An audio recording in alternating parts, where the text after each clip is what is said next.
Pare.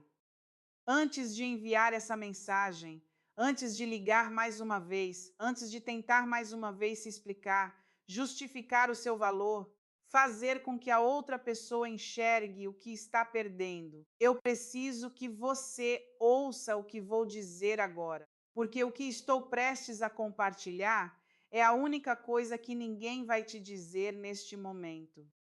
E é exatamente a coisa que vai mudar tudo. Sou Andrea Vermonte, psiquiatra, psicoterapeuta, escritora. E há décadas estudo as emoções humanas, a inteligência emocional e os segredos da mente. Hoje quero compartilhar com você o que aprendi em minha prática clínica, em minhas pesquisas e na convivência com milhares de pacientes e leitores. A verdade brutal sobre a psicologia humana, a que a maioria das pessoas passa a vida inteira se recusando a aceitar, é esta: as pessoas não valorizam o que está sempre disponível. Não importa o quanto você seja bom para alguém. Não importa a sua lealdade, o quanto você deu, quantas vezes você esteve presente. Se você está sempre lá, sempre acessível, sempre sendo o primeiro a estender a mão, você será dado como garantido. Sempre. Isso não é uma falha da outra pessoa, é uma falha inscrita na própria natureza humana. E quando você realmente entender isso, tudo muda. Ao longo de décadas estudando o comportamento humano, na política, nos negócios, nas relações amorosas, nas amizades, observei repetidamente o que chamo de lei da ausência. A pessoa que estava sempre presente perde o seu poder. A pessoa que sabe quando desaparecer cria uma atração quase magnética nas pessoas ao seu redor. Pense nisso. Pense em cada pessoa que você já desejou profundamente, as que você não conseguia parar de pensar. Eram aquelas que estavam constantemente disponíveis, ou eram aquelas sobre as quais você nunca tinha certeza, as que te deixavam levemente desequilibrado. Isso não é um jogo. Quero ser muito clara sobre isso. O que estou descrevendo é uma realidade psicológica profunda. Quando alguém está sempre presente, a mente humana o arquiva como garantido. E as coisas garantidas na vida, paramos de notá-las, paramos de apreciá-las.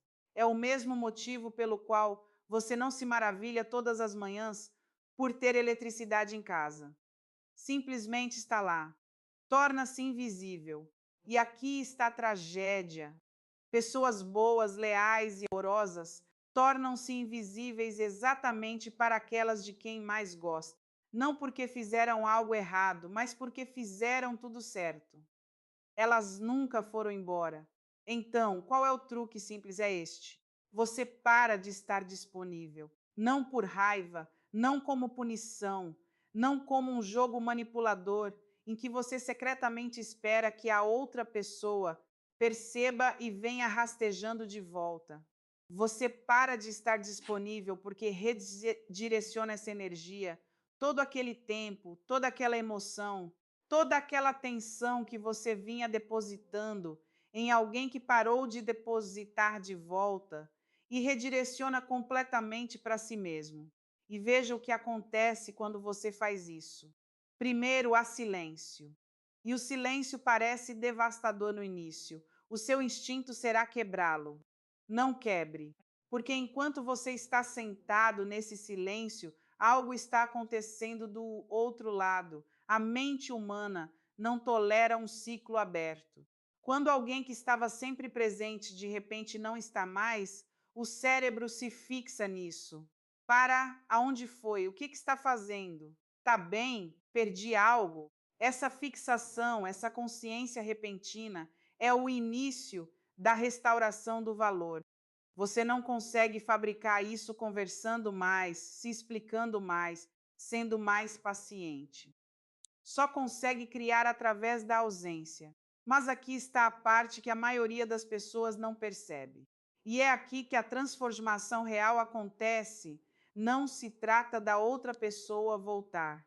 Trata-se do que acontece com você enquanto está ausente. Quando você para de se obcecar com alguém que não te valoriza, quando para de analisar cada palavra que disseram e cada mensagem que não enviaram, você começa a retornar a si mesmo e descobre algo que o relacionamento estava silenciosamente corroendo: o seu senso de quem você é, independente da aprovação do outro. Vi isso acontecer repetidamente em meu consultório. Pessoas completamente diminuídas por um relacionamento, pisando em ovos, encolhendo-se, tornando-se cada vez menores para caber no espaço que alguém decidiu que elas mereciam. Elas recuam, ficam em silêncio, e em semanas é possível ver um tipo de poder tranquilo retornando a elas. A postura muda, o desespero sai dos olhos, elas param de se justificar. E, ironicamente, é exatamente quando a pessoa que não as valorizava começa a sentir uma sensação muito desconfortável, o medo da perda real. Precisa entender algo sobre o ego humano. Toda pessoa, por mais confiante que pareça, tem uma necessidade profunda de se sentir significativa, de sentir que importa, que sua presença tem impacto. Quando você está sempre presente para alguém, está alimentando essa necessidade constantemente. Eles começam a se sentir significativos não porque ganharam isso, mas simplesmente porque você continua aparecendo. Mas no momento em que você para de aparecer, o ego entra em pânico. De repente, não há mais certeza sobre a própria importância. E essa incerteza é extraordinariamente poderosa. Algumas pessoas responderão a isso com amargura. Vão dizer: você esfriou, você se distanciou, você mudou. Deixe-as dizer. O que realmente estão dizendo é: a dinâmica mudou e não gosto de estar do outro lado, é tudo bem. Isso é informação. São dados sobre quem essa pessoa realmente é e como realmente se relaciona com você. Porque alguém que genuinamente te valoriza, que simplesmente ficou confortável e precisava de um alerta, vai responder de forma muito diferente. Vai entrar em contato, vai perguntar o que aconteceu, vai refletir.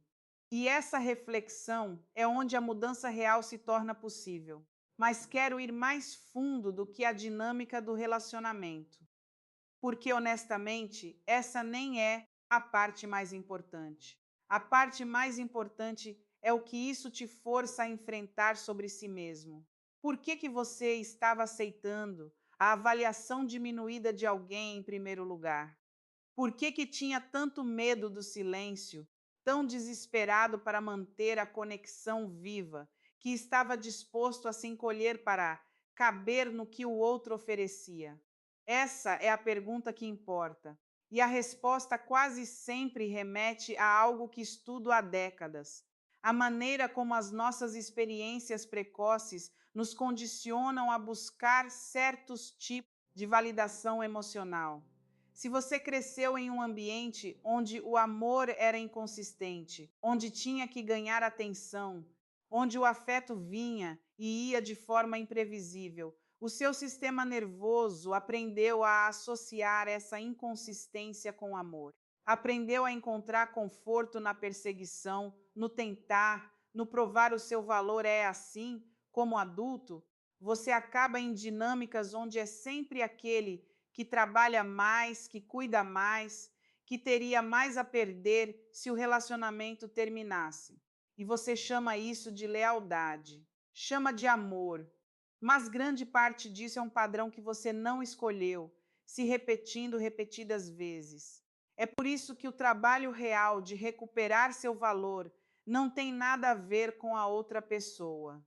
Tem a ver com você compreender seus próprios padrões com clareza suficiente para quebrá-los. O silêncio, o recuo, ficar quieto. Não são táticas, são uma disciplina. É você escolhendo, talvez pela primeira vez, parar de terceirizar o seu senso de valor para outra pessoa.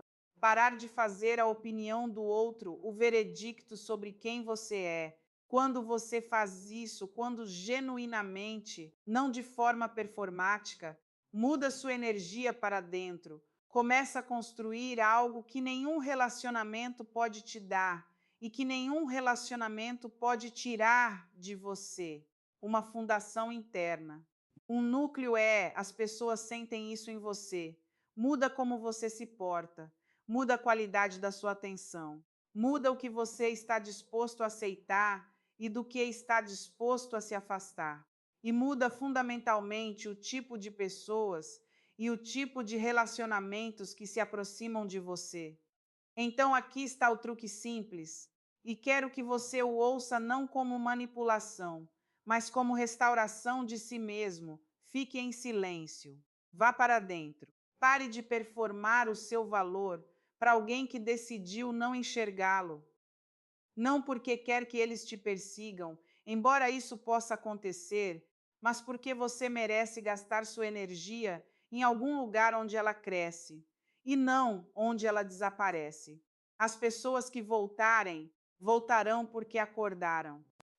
As que voltarem te deram o presente mais valioso possível. Libertaram você para encontrar o seu próprio nível, para encontrar as pessoas e situações que reconhecem o que você traz, sem que você precise provar repetidamente. Lembre-se disso. O seu valor não diminui porque alguém não conseguiu enxergá-lo.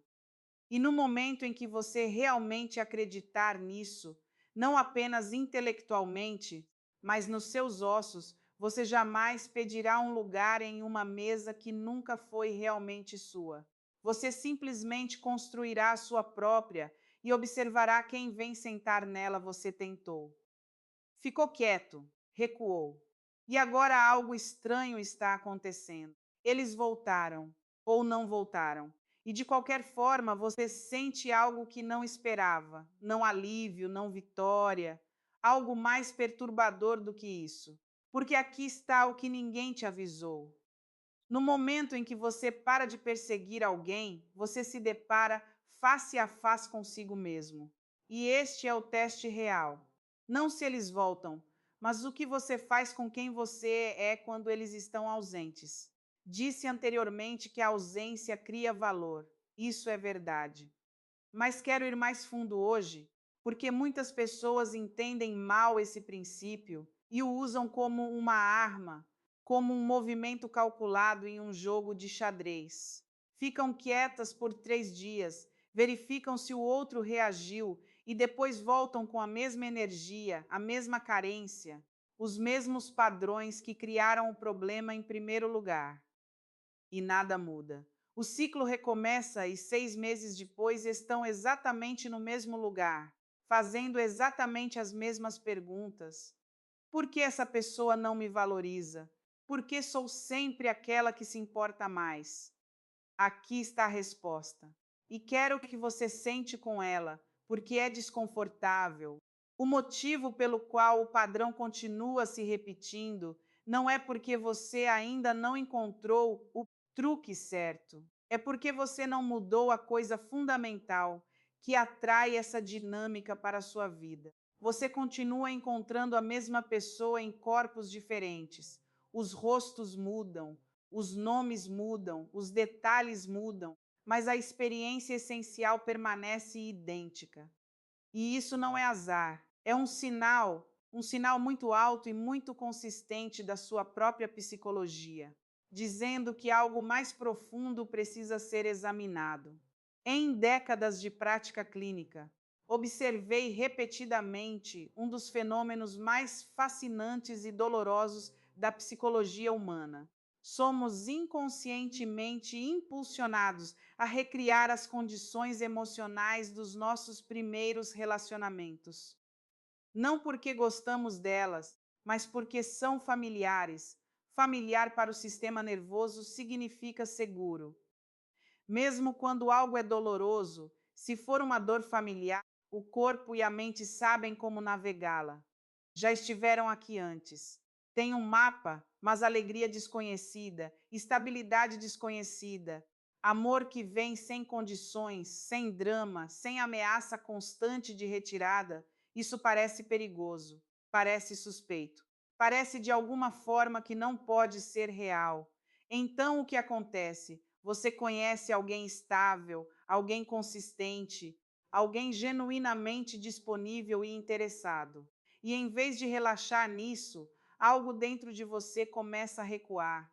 Você encontra razões para duvidar, cria distância, se sente sufocado pela confiabilidade do outro, então, quase como a agulha de uma bússola retornando ao norte, você se descobre atraído de volta a alguém que lhe dá aquela velha sensação familiar.